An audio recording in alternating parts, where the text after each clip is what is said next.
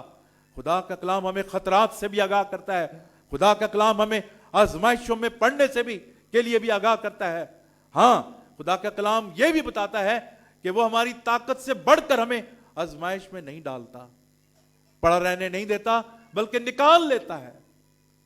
خدا کا کلام جو مکمل ضابطہ حیات ہے وہ میں ہر ایک چیز کے بارے میں آگاہی دیتا ہے. ہم بے بہرا نہیں ہیں. ہم جو ہے ہم سب کچھ خدا کے کلام سے جو ہے پہلے سے آگاہی ملتی ہے. اور ہمارا رویہ جو بڑبڑانے کا رویہ, خدا بیک سلائیڈ ہونے کا رویہ, ہمارا جو ہے ذرا سی تکلیف آئے تو ہم خدا کے حضور خدا سے گلہ شکوہ کرنے کی کوشش کرتے ہیں. ہمارا رویہ کس طرح کا رویہ ہے؟ جبکہ خدا کا کلام ہمیں صبر اور استقلال کے بارے میں جو ہے تعلیم دیتا ہے. بنی اسرائیل قوم کی مثال ہمارے سامنے ہے. جب ان کو ملک مصر کی اسیری سے, غلامی سے آزاد کرایا گیا, اور جب وہ راستے میں تھے, بیابانی سفر چل رہا تھا, مختلف جگہوں پر ان کو مشکلات اٹھانی پڑی, تو 10 دفعہ وہ خدا کے حضور بڑبڑائے تھے. کیا خدا نے ان کو چھوڑ دیا؟ ہرگز نہیں. خدا نے بہرحال ان کو وعدہ کی ہوئی سرزمین میں داخل کیا, اور بات بات پر وہ خدا کو غصہ دلاتے تھے, لیکن موسیٰ اپنی قوم کی شفاعت کرتا رہا ہے. اور مصائب اور مشکلات اس بات کا نشان نہیں کہ خدا اپنے لوگوں کو ترک کر دیتا ہے, بلکہ خدا جو ہے ان تمام باتوں میں سے, مصیبتوں کی کٹالی میں سے گزار کر جو ہے وہ ہمیں کندن بنانا چاہتا ہے. کلام میں لکھا ہے, اچھا ہوا میں نے مصیبت اٹھائی تاکہ تیرے آئین سیکھ سکوں. تو مصیبتوں سے گھبرانا نہیں, یہی ہے صبر. ان پر غالب آنا ہے, چاہے بیماری ہو, چاہے تنگ دستی ہو, چاہے بے روزگاری ہو, کسی طرح کی بھی مصیبت ہمیں درپیش ہو یا اس میں سے گزر رہے ہو, ہرگز نہ بڑبڑائیں, ہرگز نہ بڑبڑائیں, بلکہ خدا کے ساتھ اور زیادہ اس میں پیوستہ رہیں, اور زیادہ خدا کے حضور میں جو ہے وہ دعا اور کلام پڑھنے میں گزاریں. پھر دیکھیے خدا کس طرح سے جو ہے وہ راستے کھولتا ہے. دوسرا تموتیس اس کی 12 آیت میں لکھا ہے کہ اگر ہم دکھ سہیں گے تو اس کے ساتھ بادشاہی بھی کریں گے. ایک اور حوالہ میرے ساتھ نکالیے, رومیو 5 باب اس کی پہلی 5 آیتیں ہم پڑھیں گے. رومیو کا خط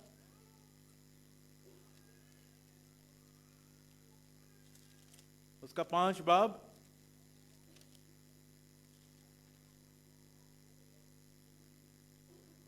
اور اس کی پہلی 5 آیات میں آپ کے سامنے پڑھتا ہوں. 5ویں آیت سے یہ شروع ہوتا ہے, اور امید سے شرمندگی حاصل نہیں ہوتی کیونکہ روح القدس جو ہم کو بخشا گیا ہے اس کے وسیلہ سے خدا کی محبت ہمارے دلوں میں ڈالی گئی ہے. کیونکہ جب ہم کمزور ہی تھے تو عین وقت پر مسیح بے دینوں کی خاطر موا. میں شروع سے پڑھتا ہوں, پہلی آیت سے. پہلی 5 آیتیں پڑھی تھی, میں نے بیچ میں سے شروع کیا. پس جب ہم ایمان سے راست باز ٹھہرے تو خدا کے ساتھ اپنے خداوند یسوع مسیح کے وسیلہ سے صلح رکھیں, جس کے وسیلہ سے ایمان کے سبب سے اس فضل تک ہماری رسائی بھی ہوئی جس پر قائم ہے, اور خدا کے جلال کی امید پر فخر کریں. اور صرف یہی نہیں بلکہ مصیبتوں میں بھی فخر کریں, یہ جان کر کہ مصیبت سے صبر پیدا ہوتا ہے, اور صبر سے پختگی, اور پختگی سے امید پیدا ہوتی ہے, اور امید سے شرمندگی حاصل نہیں ہوتی کیونکہ روح القدس جو ہم کو بخشا گیا ہے اس کے وسیلہ سے خدا کی محبت ہمارے دلوں میں ڈالی گئی ہے. صبر سے ہمیں امید پیدا ہوتی ہے, ایمان کی پختگی پیدا ہوتی ہے. خدا کا کلام ہمیں یہ بتاتا ہے. اسی طرح ایوب کے صبر کی مثال ہمارے سامنے ہے. جس طرح داؤد کا اقرار بائبل مقدس میں اپنی ایک مثال ہے, اسی طرح ایوب کا صبر بھی ایک مثال ہے, جو اتنے دکھوں کے باوجود اس نے کبھی خدا کے حضور بڑبڑایا نہیں، حالانکہ اس کی بیوی اس کو کہتی ہے کہ تو خدا کا انکار کر اور مر جا، لیکن اس نے کیا کہا تھا؟ کیا ہم خدا سے سکھ پائیں اور دکھ نہ پائیں؟ کس قدر خوبصورت بات ہے۔ تو صبر سے جو ہے وہ صبر سے خداوند کے حضور میں جو دوڑ ہمیں درپیش ہے، ہمیں اس کے مطابق چلتے جانا ہے۔ یہ دوڑ کے 3 ڈرائیورز ہیں جو ہماری زندگیوں میں ایک وائٹل رول ادا کرتے ہیں، اور یہ انٹیگرل پارٹ ہیں ہماری زندگی کی دوڑ کے جو ہمیں درپیش ہے، کہ ہم ایمان سے دوڑیں، ہم مقصد سے دوڑیں، اور ہم صبر سے دوڑیں۔ خداوند آپ سب کو اس کلام کے وسیلہ سے برکت دے۔